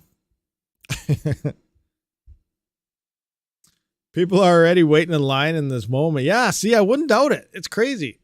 People, are waiting in line right now, and they still have like what, 16 hours to go until the bank opens. Maybe less, maybe 14. But yeah, depending on your time zone where you are. But yeah, there's probably people in line. They're waiting. They want to get in there first to try and have some hopium of withdrawing their depegged fiat. If the Fed raises rates 50 basis points, BTC will hit below 15 in the next week. It's possible in the trader aspect. I don't think it'll happen. USDC is guaranteed 6%. Enjoy the moon. I'm going to Pluto. Retro Mike's going beyond the moon. He said, "Enough of this. I'm leaving the galaxy. I'm hitting a whole new territory." Wallets versus bot trades. What are we talking about? Wallets versus bot trades. Anyone tried a trading bot? Like anyone legitly like have a one that works and stuff? Like, did it actually work or did you lose? I don't know how those work. Yeah, I remember it was back then, 2021, they were big. Trading bot this, Albatross that, especially with what was it? Uniswap and everything. And input this code into here and you make millions in one day. It's crazy, absolutely crazy. Bots were everywhere in terms of what people were talking about. But has anyone actually used one? I watched someone with a video using a trading bot with Chat GPT. A trade bot is getting emotional and wants more rights. Trade bots. That's great. That's hilarious. That's funny though. Probably true. I don't know. I've never even tried that yet. Do you have to pay for that thing and subscribe it? I went to their website the other day and it says they're not taking signups. Tried to log in, sign up, and it says, nope, not working. We're not doing that, or we're experiencing difficulties or something. I don't know. Yeah. So yeah, I never tried it yet. Ledger versus Tangem. That's a tough one, honestly. I just went there. The Tangem will probably last longer because of its life proof. If you live in a hurricane state, that's probably what you want. Hurricane, flooding. Ledger is obviously a lot more well known and common. So, I like them both. Honestly, I love them both. And I don't know about the Keystone yet because I got to try it out. But so far, I do enjoy the Tangem as well as the Ledgers. Those are my two favorite hardware wallets right now. Let's take a moment to remember Microsoft took less than 24 hours to become 4-channel. No biggie in my life. What about seed phrase metal wallets? Seed phrase metal wallets. What do you mean? Oh yeah. Oh, like the time lapse, the capsules and stuff like that. No, that's the thing. I don't. I'm trying to think. The Tangem doesn't have. Does it? No, it doesn't have a seed phrase. It has the phrases are actually within the cards, and you have 3 backups. So you'd have to order one. So you'd have to at least have one saved. So that might be a long-term downfall potentially. If you lose all 3 cards, you might not be able. You might lose it at that point unless you get some more cards to back up to more, because you do need them in order to create more backups. So yeah, I don't know. That's an interesting question. Ledger has one. I feel the tangent is easier to lose. Yeah, that's what I mean. You could lose it because it's not a seed phrase. And you do need at least one of those 3 cards. Just don't let it leave your home. Yeah, there you go. Find the box. Put it in a safe. Something. Now, the tangent one, it came with something metal. I don't understand. It came with a screwdriver, a whole bunch of screws and plates, and somehow you're supposed to pin parts of the seed within this metal thing. Like, it's a totally separate thing altogether. I don't even know how that thing works, but it's crazy. And I'm just like, what is this? But yeah, not on that yet. Anyway, what about news? Caspa tomorrow. Caspa has news? Something's happening with Caspa tomorrow? I don't know. I'm unaware of what's happening with Caspa tomorrow. Oh, they have. Oh wait, aren't they having like a Q&A or something? Or Q&A or something going on with Caspa tomorrow? I lost my house once in a tornado. That would suck. Yeah, that would be horrible. Tornado just sucks everything away and sends it off. That'd definitely be a way to lose any wallet, including a seed phrase. I hope. RMC. What's going on, RMC? Oh, tornado. That's what you're hoping. I hope that's a joke. It's very sorry. Yeah, it is very sorry to hear a tornado ripping through your house. That would suck. 100%. House fire, I think, is one of the biggest hazards to wallet. House fire, that's definitely a huge hazard as well. Gate listing. Oh, the Gate.io listing is tomorrow. I think I have a link. If you guys are not members of either MEXC or Gate.io, I do have a referral link. So if you plan on trading Casper or something or any coin on those exchanges, sign up today. Yeah, I don't know. I don't think Gate.io is that big of a deal for Casper.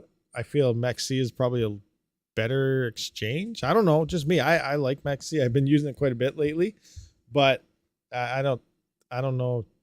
I don't know much about Gate.io. I don't feel that's that big of a deal when it comes to Casper. I think they need to get on something bigger if they really want some movement to really go. They've already been doing good, but I feel to explode, they need the big boys. Everything is about to change. 13/03/23. March 13th, tomorrow, Caspa integration. So there are integrations. It's not just the Gate.io thing. So yeah, I saw they're having an AMA or a live stream. Something is going on in Caspa tomorrow. I don't know what it is. So maybe it's going to pump. Maybe it's going to dump. I have no idea. Maybe we should get some Caspa today and sell it tomorrow. Interesting. Who knows? We'll see what happens. BTC pumping some more. Let's take a look at the price. Let's check a look. What do we got here? Oh, 97. We're going up. USDC is going to the moon. Kaboom. Look at that. So we're at 97 cents. Let's check out BTC. Bitcoin. Oh, whoa. Slow down. Looks like somebody had a spurt of rocket fuel. What's happening here? You guys see this? Whoa, another tick up. Yeah, moon. Just kidding. It's not a moon. We're still on the 1 week. We're still down here. It's okay, though, but we're like almost halfway back to where we were before all the fiat stuff. But yeah, Bitcoin is making some moves. Awesome. Does Tangem not allow export of your keys? No, I don't know. I'd have to open it up and look. I don't think so. I'm not 100% sure. I don't know how that would work. There might be an export option of something in there. I didn't really fully check it. I gotta check that out and find out. Caspa has the best potential to give you the biggest return in the long run. It could be true, could be false. We don't know. It all comes down to adoption and who wants it and that. But yeah, Caspa is definitely gaining huge momentum. And if Caspa hits $1, Caspa could be the FLUX of 2021. Now, by FLUX of 2021, I mean, FLUX came into 2021 at 2 cents and it went to over $3. That could be Caspa, 40,000% gain or something. That'd be awesome. So you probably do want some Caspa in the back pocket for a rainy day and just keep an eye on it. Now, it's going to be interesting. I'm wondering, we're all talking about this and selling and the highs and time frames and cycles. No one in 2021, because each cycle brings in more people, but it seems like nobody sold. well, the smart people sold, obviously. But it's like everyone's like, hodl, hodl, it's going to go higher, it's going to go higher, it's going to go higher. You know, if you time the top, you're not going to sell because it's at the top. You got to sell like, you know, anywhere between 70 to 95% on the rocket up when the volume is there. That's when you sell your coins. You know, if you're trying to time the very top, it's bad. So honestly, guys, in 2025, you know, that's a predicted bull run all-time high time frame. Are you guys going to sell your crypto, or are you going to listen to everybody that's saying Bitcoin's probably going to go to $2 million? Because we're going to see some crazy numbers. We know this. You know, obviously, we're in a bull run. People are going to say it's going to go up. It's going to go. It's going to keep going up. It's never going to come down. It's blah, blah. This is bull run talk we're talking about here, right? That's not true. It's not. We know it's going to. We know another winter is coming right after it. It's always happened. So be ready for it. But this time, in 2025, we see Bitcoin say it hits. Honestly, I don't know what it's going to hit. I'm guessing somewhere between the 100 to 140 range is a decent potential. But we're going to see people saying, oh, Bitcoin's easily, like people are saying it's going to hit 500,000 this year. Like, and people with like millions of followers, like maybe that's how they get their followers. That's a good strategy. I'm going to make a video tomorrow saying Bitcoin's going to hit $2 million this year. I guess that's what you got to do to get followers these days. Anyway, 200, 210, that'd be sweet. I don't think it'll be that high, but that'd be awesome. I feel 100 to 140,000 is probably a fairly safe bet. Obviously, if it goes higher, it goes higher. That's awesome. But we'll just see, because remember, it's going to take off, and it's going to take off fast. So if it blows past 140, you know, maybe we might be looking at the 160 to 200 range for sure. But we're going to see people saying 500,000. There's going to be people saying $1 million. That's not going to happen. It could, but I really don't think it's going to happen. That'd be awesome. But yeah. Anyway, 2025 hits. We're in a bull run. Things are shooting to the moon. Are you going to sell your crypto, or are you going to wait? And then we're going to reveal, we're going to hit 2026. We're going to hit a bottom again. And people are like, oh, I wish I sold. I wish I did this. Now's the time to buy. We're in 2026. Time to buy your crypto, guys. You just sold in the high. Let's buy that crypto back up. Are you going to sell? You going to sell, guys? Still pumping live one. Yeah, it's still going up. Look at that. It's talking. We're talking about Bitcoin's future here, and it's just going up. Maybe we should talk about Bitcoin a little more often in the live streams, because look at this. It's seen nothing but upwards rising. 200K in a dream. I don't know. Yeah, same thing. Like, what do we got? Let's look at the past Bitcoin, actually. So when was the previous, anyone remember, like, when was the halving date in 2021 or 2020? When was the 2020 halving? Anyone remember? I wonder if it'll come up. Dynex, let's just look at BTC 2020 halving date. I just want to have a look see here. The third Bitcoin halving took place May 11th of 2020. Okay, so May 11th in 2020. Oh, you guys can't see that. So here we go. We got May 11th of 2020. Now, a lot of people are thinking Bitcoin's going to halve, and it's going to just take off like the next day. That's not going to happen. You know, maybe the next week. It's not going to happen. It's going to take a few months after the halving. It's just not going to be a magical, okay, we're in a bull market, Bitcoin halve. It's not going to, that's how a lot of people are actually thinking. I believe Son of a Tech thinks, he's saying it's going to start pumping around that time as well. I don't personally think it is. It's going to be like 3 or 4 months after that happens when we start seeing the, anyway, May 11th, 2020 was the 2021. So let's find May 11th, 2020. So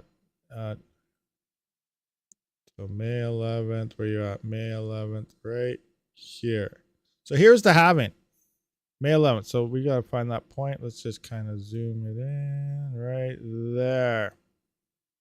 We close? May 11th. So here's the Bitcoin halving in 2020. We know the bull run was in 2021. Now, we're still sideways for a little bit. We're starting to see our incline in here. So this is the 7th. So from the 5, 2 months later, we're starting to see some rises finally. And we're really starting to gain the momentum around October. So 5 months after the halving is when we started building that bull run. And I was saying 3 to 4, 5, you know, whatever. But you can see it happens a few months after. So now we're 5 months after the halving of Bitcoin, and we are starting to build up that momentum into the final one. So here is the end of that. So boom, we're building up. This is when when I say the rocket ships are beginning to fill up, and that's what we're feeling here for, again, 2025 is 2021. Here's 2021, and then you see there we have liftoff. We take off. So that's kind of the implementation in this situation. So I don't feel it's, and the same thing happened, I think, before. Now, when was the previous halving before that? That was 2021. Where's the 2017? When was that halving? Take a look at so 2017. So that means it halved around 2016. 2016 halving. 2016, BTC 2016. So this happened on July 9th. July 9th, 2016 was the halving before that. Let's just have a quick peeky-weeky. July. So July of 2016 would be, so about in this area here. So here was the halving in 2016 for that 2017 bull run. As you can see, we're coming in here and we didn't actually see any type of gains until later on in here. So nothing magical happened. Obviously, this is when we really started. This is when Bitcoin really started getting noticed. And then kaboom, explosion. So here we are. Now we might have a little more. Now remember, we saw about 5 months. 5 months before this halving started taking it here. Now, each cycle gains more momentum, gains more people. We see higher prices and so on. You know, this was 5 months. The one before it was like 8 months, 10 months or something. So, you know, this one might be 2 or 3 months, slightly faster than the previous one because, okay, Bitcoin halve, let's do this. Let's do this. Fill up. Let's roll. So, no, we don't know what it's going to be, but it's not going to happen right at the halving. It's going to take a few months after the halving actually goes through. Don't expect a Bitcoin halving and then rockets right away, like within the hour. Not happening. Don't forget to drink. Yeah, I've slowly been sipping on my water. Stop wasting time on Animal Crossing and use those farming skills in the very real crypto market now. Same skill set. Very true. It's very, very, very true. Use some farming skills. Mine that crypto. Get it up. 6 to 12 months after the halving. That's a hurricane. That's a very great, I guess, range of deciding when we're going to start leading into that. Like, I feel 3 to 4 months is probably a safe bet. 2020 was that. That was 5 months. But yeah, it's not going to be. A lot of people are saying, you know, by 2024, we're going to be in a bull run in May, June or something, depending on the halving. Now, the halving is changing constantly. Let's just see what the next one is. What's the current timeline telling us? Current timeline of the halving is, so it's currently telling us April. According to that, where's the NiceHash one? NiceHash always has their thing here. NiceHash, where did you go? Come back to me, NiceHash. Why do I, oh my gosh, button. Sorry, guys. BTC halving NiceHash. Crypto coin forking countdowns. Engage. Oh, this is a big one too. Oh my gosh, the stream is getting way too long and I kind of want to talk about this. Oh, so Handshake, HNS.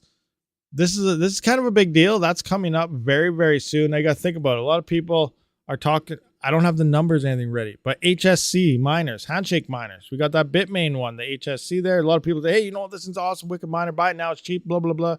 Going up a little bit. It's halving in like 2 months, month and a half. There's a halving coming in and the probability is about to drop 50%. It's not going to be very good at that point. Now, obviously, if the price pumps in the future, it'll be great. But, you know, this is being promoted by Bitmain right now because it's about to dump its profits. So be very wary of that new HSE or whatever the heck it's called. Where is it? I have it here somewhere. HS3 right here. So that HS3, it's currently 4th in profitability. Get ready to cut that in half. It's about to go from here down to in this area down here. But it's going to be next to an Apollo V1 to put that into a type of perspective for you. So yeah, I probably wouldn't pull the trigger on any one of those. You know, I'll get the right numbers together, profitability, fix out my spreadsheet and stuff eventually in the future. But that just popped in my mind because this popped up here and I totally forgot about it. Anyway, we got Bitcoin halving March. Oh, this is saying March 19th. in 2024. So let's just say 5 months from March, April, May, June, July, August. So that's around August, September-ish. That makes a lot of sense. That was a couple months earlier, maybe, I don't know. But, towards the second half of the year of 2024 is, like I said, we are going to begin seeing, I guess, the fuel filling into the rockets. That's going to be the beginning of the bull run. We're going to see a nice constant upswing around July, August, September-ish of 2024. Regardless, it's going to start in 2024 towards the second half, end of it. And then 2025, we're going to see them rockets either take off and explode or they're going to take off and not stop. It's going to be insane. Lost connection. So with a 3900X with 24 lanes, only really be able to handle 2 GPUs, 8 and 8, leaving 4X for chipset and 4X remaining. I am second guessing my math. I think that's how they work out the lanes. Now, a couple things you got to realize with AMD as well. Unlike Intel, AMD's ports, the USB ports and everything, also use lanes. So you would have to try to, if you want to maximize your lanes, disable pretty much everything you can within an AMD motherboard because they all use the lanes coming into them. On Intel, it sounds like Intel's, unless they do it now, but I know a couple gens ago, Intel's didn't use lanes for any of their actual USB ports or anything. But yeah. Fully electric. Yes, I've been posting about the HS3 and HNS having for the last 2 months. Hope people do the smart thing. Yeah. And I was talking to you about it too. Fully electric. I haven't got the numbers together yet, and I plan on doing that very, very soon. So hopefully this week actually I can get that laid out because it is being kind of promoted pretty high right now, and there's uncertainty about it because that halving is coming, so that's gonna drop. Anyone have a reserved NFT on DeLorean? That a thing? Is DeLorean exchange like a thing, like Back to the Future exchange?